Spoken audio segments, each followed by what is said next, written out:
Bugün 8 noyabr Zəfər günüdür. Şəhidlər xiyabanında şəhidləri ziyarət edirəm.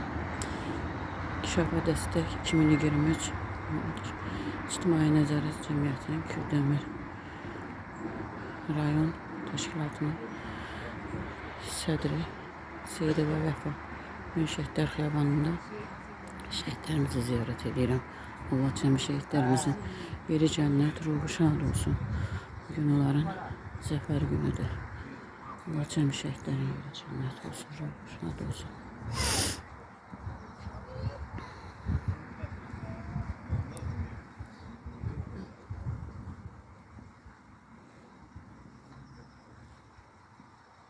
Sabah edin.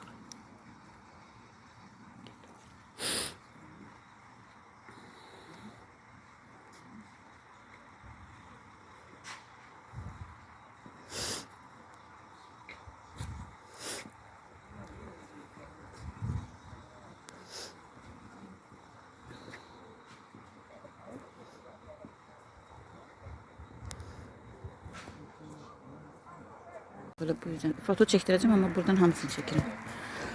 Allah hamımızın yeri cənnət olsun, ruhu şad olsun. Bugün zəfər sizin zəfərinizdir. Bayram sizin bayramınızdır.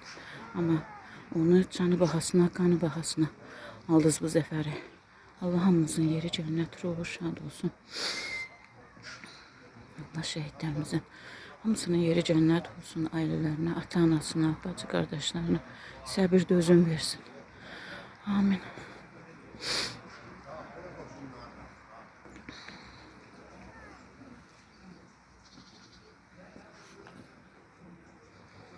Birinci Qarabağ şəhidlərimiz.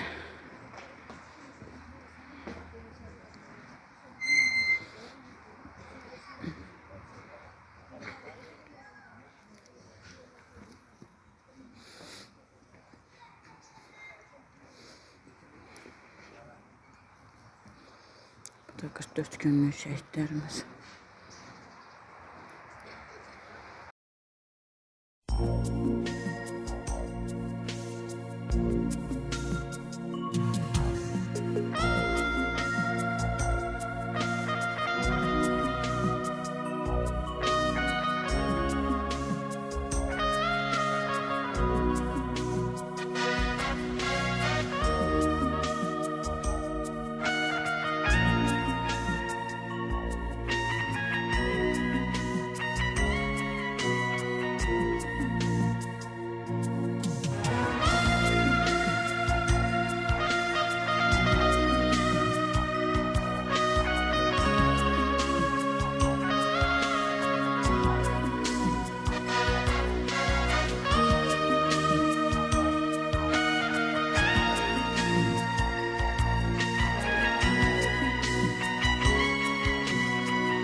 Qarabağımda düşmən at oynadı Araz boyunca.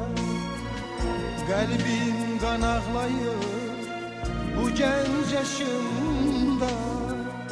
Gəl boyuna qurban ay vətən ol. Qəlbim qan ağlayır bu gənc yaşımda. Gel boyuna kurban ay vətən ol.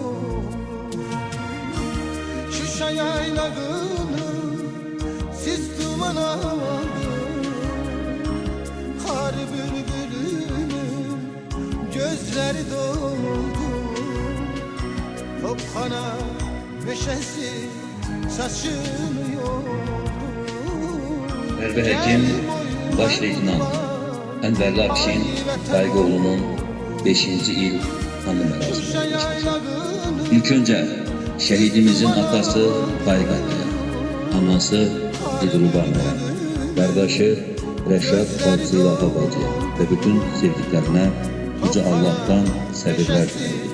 Allah en güzel nimet olan səbir nimetini size bol versin. Əziz atamız, əziz anamız, şehidimizi seven herkes. Gel boyuna kurban ay vətən olur.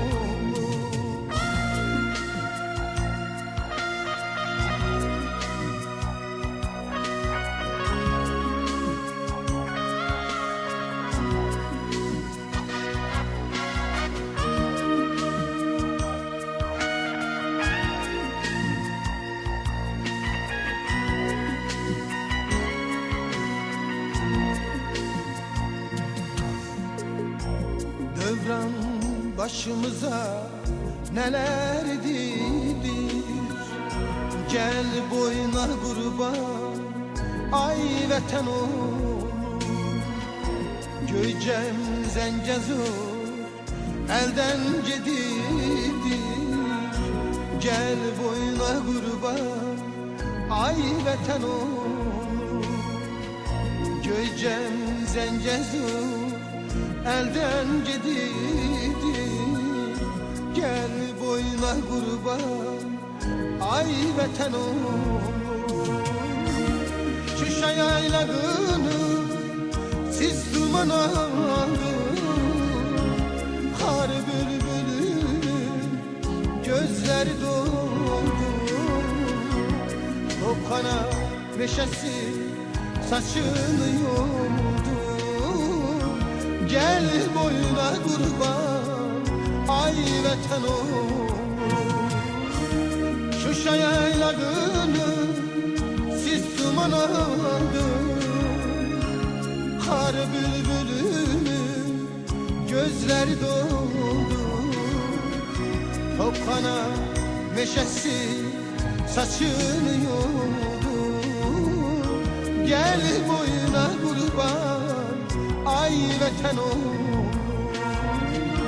Gel boyuna kurban ay vətən olur.